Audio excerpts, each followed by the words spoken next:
And so now it's time for my spoiler review for Warrior Nun. Hi guys, my name is Maria Park and this is Approach to Nerd. And in this episode, we are discussing Warrior Nun, and this is the spoiler review.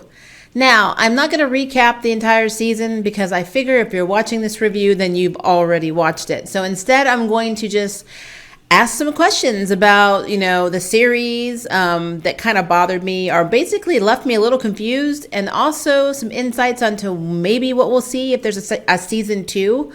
So yeah, let's get started. So my first thing that I had a question about was Ava. In the series, Ava realizes that she was murdered by Sister Frances.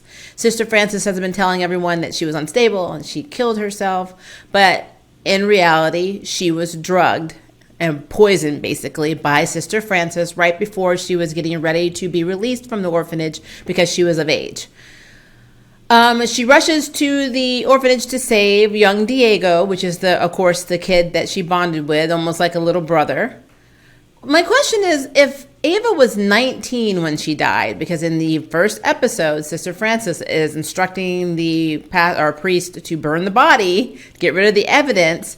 She's 19 years old in the first episode when she dies, when she was murdered. Why was Diego being killed at like 12? And to continue with that line of questioning, why did she wait so long to kill Ava then? She obviously was bothered by taking care of her. She was quadriplegic. She couldn't do anything on her own. Why did she not kill her earlier, before she even had a chance to be revived as the warrior nun, which she knows nothing about? So this is one of the questions that I had watching the series. I was a little taken aback. I'm like, why go out of your way to try and kill little Diego right now when he still has a few years before he's out on his own? But you killed Ava when she was 19. That's very strange. And is 19 the legal age of being an adult and being released from the orphanage? Not 18 in Spain. I'm not sure how that works. So, it was just a question. The next thing that I had a question about was Sister Shannon. So her and Shotgun Mary were very, very close. Why didn't she tell Mary while she was laying there and they were getting ready to take the shards out of her, and she had time to take her necklace off and tell Mary not to trust anyone? Why didn't she say, you know what, I confided in Father Vincent and I think he set me up? She was lucid enough to convince Mary to let her go and not to trust anyone and give her the necklace and allow them to take the halo out of her back. But she couldn't say to her girls and Mary, who she was extremely close to, that, hey, just wanted to let you know that Father Vincent is shady. That to me is just strange. So I really have these questions, guys. It's not that I did not like the series. It's just I really want to know. Like, why? Why wasn't that something that she just said? It would have saved a lot of time. Another thing that I have a question about is Ava's new friends, JC, Randall, Chanel, and Zori. So Ava does bond a little bit with, I believe it was Chanel who gave her the makeover. Randall and Zori don't seem to really be bothered by her. And of course, she has a thing for JC. So my question is, where did they go? I mean, watching this series, and I said this in my non-spoiler review, it kind of did feel like there were 3 stories merged into one. We had the orphanage arc, we had the squatter arc, and then we had the, I'm a warrior nun arc. And it almost felt like at times that none of these were tied into each other. We only had 10 episodes of this season, so honestly, they really could have kept a lot of this out. But she went and she bonded with these people, and even though her and Zori kind of had it out because, she's basically brought this Jillian chick into their lives, and they are squatters. They don't want to get caught. So Zori is understandably paranoid because what they're doing is illegal. They're squatting in people's houses. But there's a scene where Randall's in the car and he's watching JC and he's watching, Ava, and then he calls someone, which we're assuming is Jillian. But there's no repercussions about this. We never see Randall, Zori, or Chanel again the rest of the season. They are just gone. They're gone. Where are they? And why were they necessary? Were they necessary? Did we really need to have these 4 people? I mean, we could have just had JC as a squatter and her squat with him, and that would have made it a little bit more hard for her to let him go. But these other three people that really don't matter, because that's pretty much how I felt. They don't matter. And then speaking of JC, why did we never have another scene with JC after he realized that she was fighting demons or that she was strange? Like, they ran away together, they had sex, you know, they were kind of like in this committed, I guess, kind of relationship, not really verbally, but, you know, like pretty much were running away together and we're going to stay together.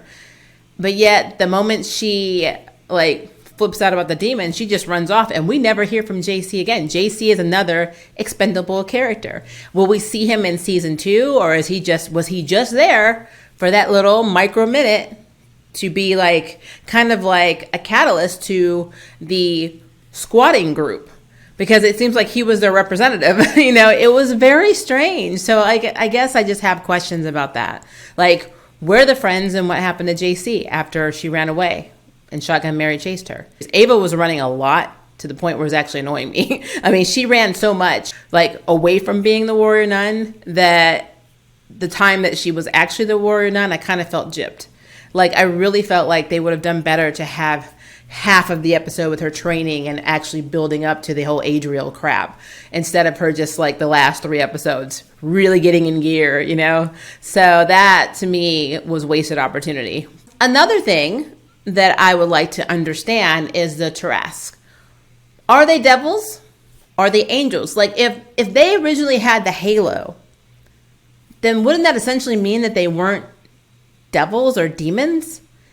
And if Adriel stole, you know, confiscated, took without permission the halo from their dimension, wherever that may be, and they were trying to get it back from him, then would that make them evil?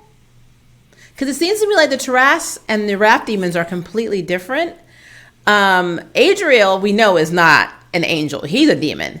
We don't actually know, and the way he says it, the terminology and the understanding of humans as to what they actually are, you know, they coin them as angels and demons, but it's a lot more complex and broad, you know, than what humans understand. And I want to know, what does that actually mean? Does that mean the Tarrasque are actually the angels, and maybe because he could take on more of a human form, people associate him with an angel, even though he's the one that's evil? I mean, what are they?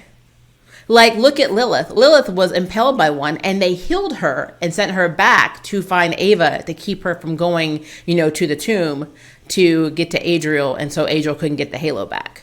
Why bother? Why not just go there? You know what I mean? It's like, I know that she could go through, because of the halo, she was able to go through the wall. It gave her that ability, but it just seems like a waste of time, really, to just revive Lilith. So I don't know. I'm kind of on the fence here. I mean, what are the Tarrasque? Are they evil? Are they angels, or are they something else? Are they some kind of like in-between mediator between good and evil? Maybe like an avatar, you know, that keeps the peace and the balance between both. But yeah, and I want to know why they had the halo in the first place, unless it was Lucifer's. So if they are demons, I guess it could be the devils or Lucifer, since Lucifer is a fallen angel. But I'm really curious. I really want to know what they are. The whole thing with Jillian and Michael was sad. She was used through her son by Adriel, because Adriel is able to connect to the divinium that she implanted in Michael. So anyone that uses divinium, apparently he has a connection with you, and he's able to influence. So he was able to influence Michael's drawings to build the machine to get him to wherever the heck he's going.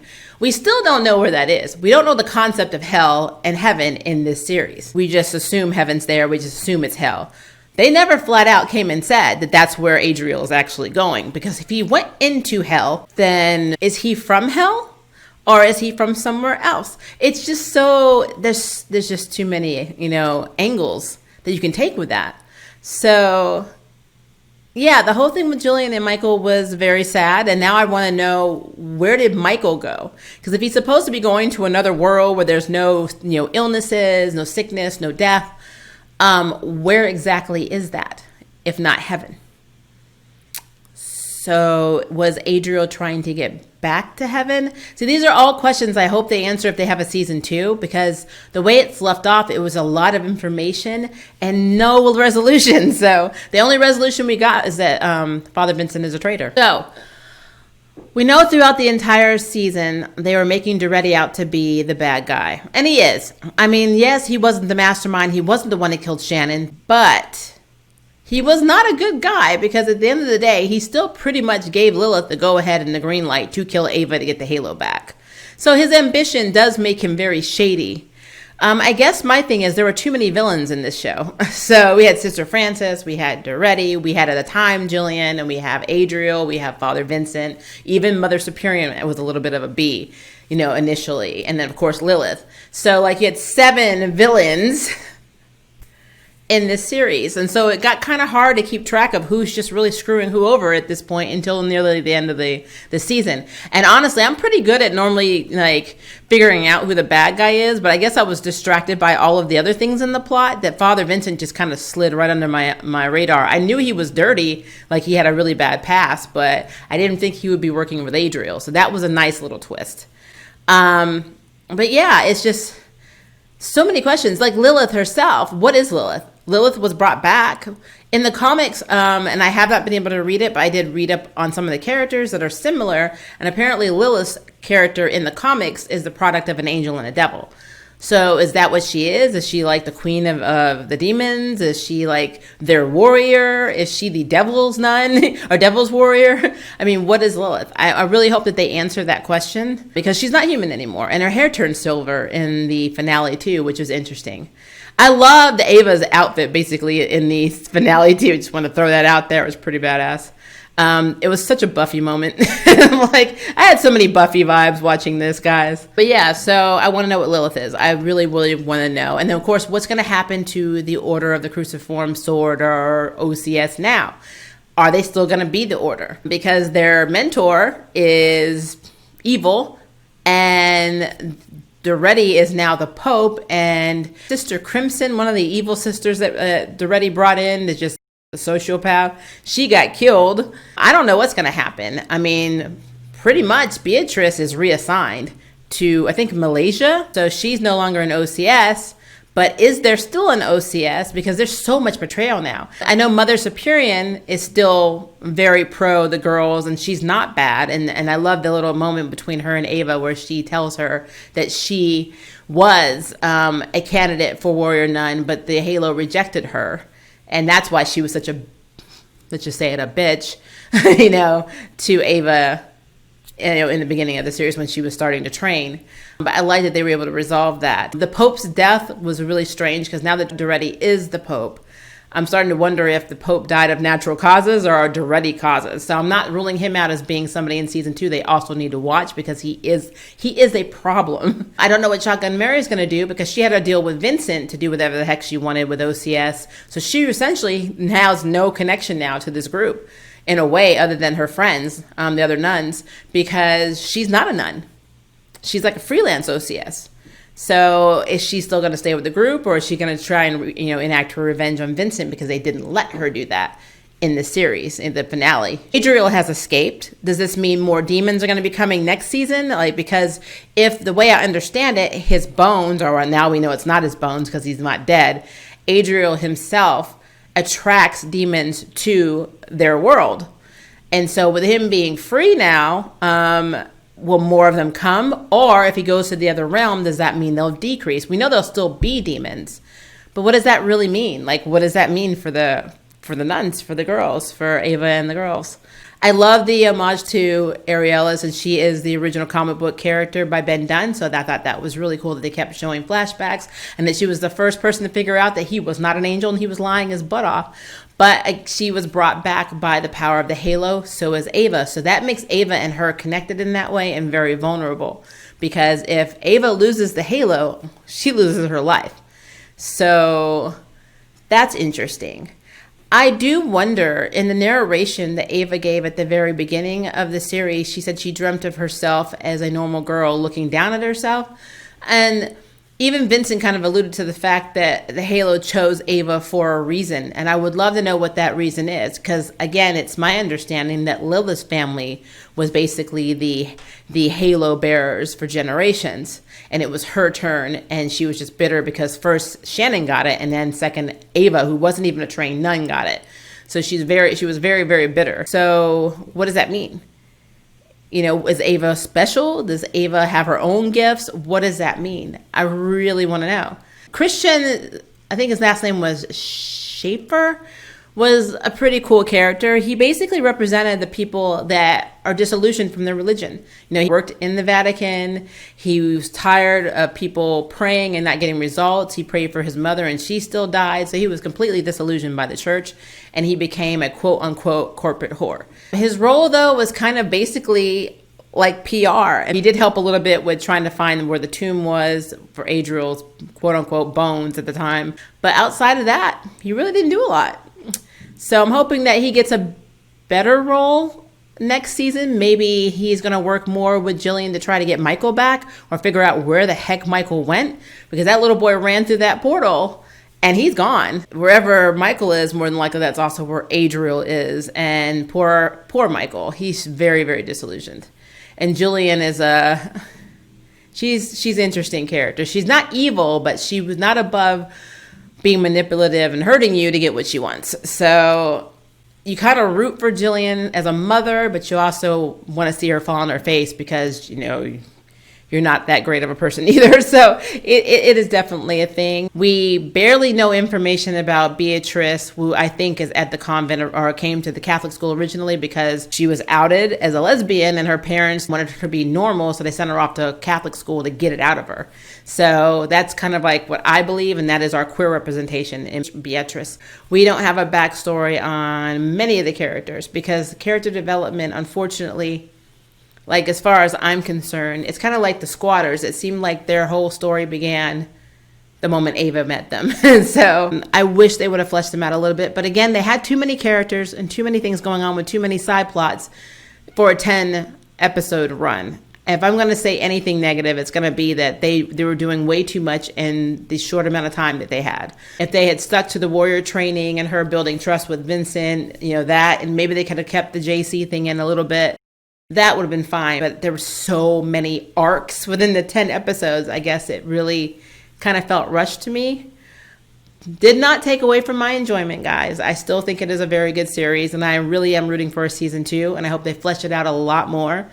But I feel like the whole thing with Adriel was so anticlimactic in a way because of all the stuff she already endured to get to that point. And it just would have been more of a build-up for me if she had bonded and stayed with Vincent and not run off earlier in the series to be that betrayed. Because right now, Mary was more betrayed than Ava was because of Vincent. And I think that they really should have had the main protagonist be the one that was really, really close to him. And that would have made it a little bit more sense to me. But that is my opinion, guys. I want to know what you guys think. So please leave me a comment below and let me know. And if you would like to sign up for jury duty, hit the subscribe button. If you'd like to know who's next on the Nerd Ballot, hit the notification bell. Until next time, I can't wait for you to approach the nerd. Bye, guys. Thank you for watching my video. I really appreciate it, but hey, the party doesn't have to stop now. Click on one of these videos and keep it going.